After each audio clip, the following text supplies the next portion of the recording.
California Democrat Ruhle Khanna. He's a member of the Progressive Caucus. Congressman, are you willing at this moment to take nothing over something? Because worst case scenario, you've got the bipartisan hard infrastructure bill ready to go with the president's assurances, promises that he's still fully committed to work on the human infrastructure bill.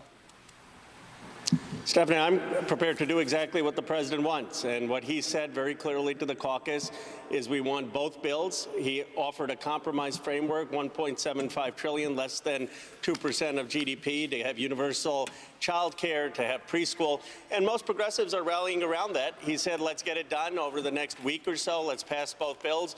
Progressives agree. So I think there's been too much focus on did it get done yesterday or not. The reality is, as Jake Sherman pointed out, this is going to happen. It'll happen over the next week or so, and then people will see what they're going to get and how their lives will improve. What's going to change in the next week that you didn't get yesterday? Well, there's still details that have to be worked out.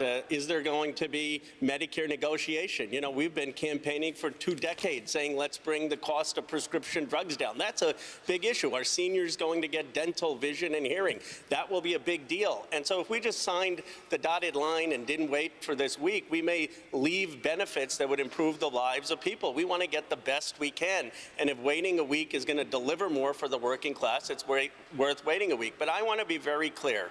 The progressives will deliver for the president. We want the president to have a win. We're willing to compromise, and we're willing to embrace the framework.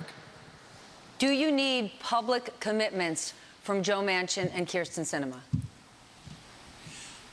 That would be nice. It would make it easier. But what we need is an assurance that the 50 senators are going to be for it. But look, even Senator Manchin is saying we're still working the final details out. The president was very reasonable. He didn't say, come, vote today, get everything signed on the dotted line. He said, here's the framework. I think you'll like it. It's 90% there. Let's work it out. Senator Manchin's working it out. We're working it out, and we'll come to the final agreement. This is going to be transformative. First time in the history of this country, every American kid is going to get to go to preschool. These are big ideas, and we're going to get it done. And that's really important for people to remember. You're not deadlocked. You are in negotiations. You're working. People are always complaining about lawmakers not working for them. This is actually how government works.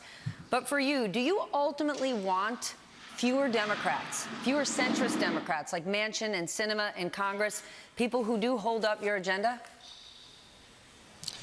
No, Stephanie, that'd be very presumptuous for me to say. I don't get to elect every member of Congress. I barely, get a vote in one congressional district. It's the people who decide, and I am happy to work with whoever they send. And the obligation is then on me to make the case that things like expanding Medicare, free community college, these are good programs. And we've done enormous progress on the agenda. Look at what's in this bill. We're going to have child care finally. We're going to have the biggest investment in climate finally. We have an investment that will rival the type of programs in the New Deal. So I'm very proud of where we are. Are you proud of the hard infrastructure deal? Because it's a it's a $1 trillion deal that has bipartisan support, and I very rarely hear progressives talk about it.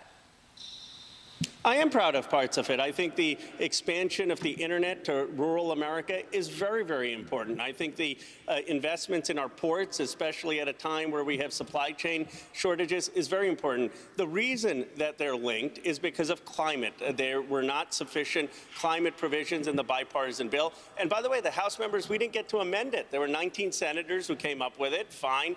We said, can we offer some amendments? They said, no, just do it in this other bill. So we're doing it in this other bill.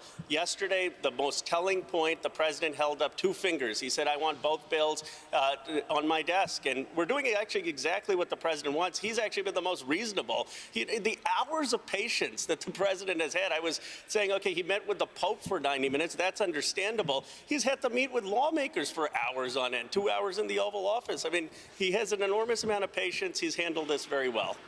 This time next week, will these bills have been voted on? I often get these predictions wrong. I'll tell you this. Well, it's going to happen.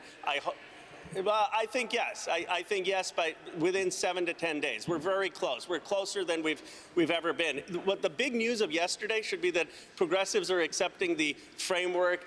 It looks like Senator Manchin and Senator Sinema are close to saying the framework is good. We're much closer than people realize.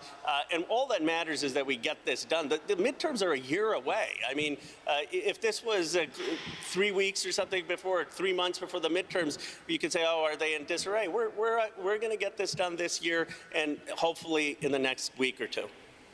Massive changes, a massive spend, and change is coming. You are getting closer. Congressman Khanna, always good to see you. Thanks for joining me this morning. Thank you. Appreciate it.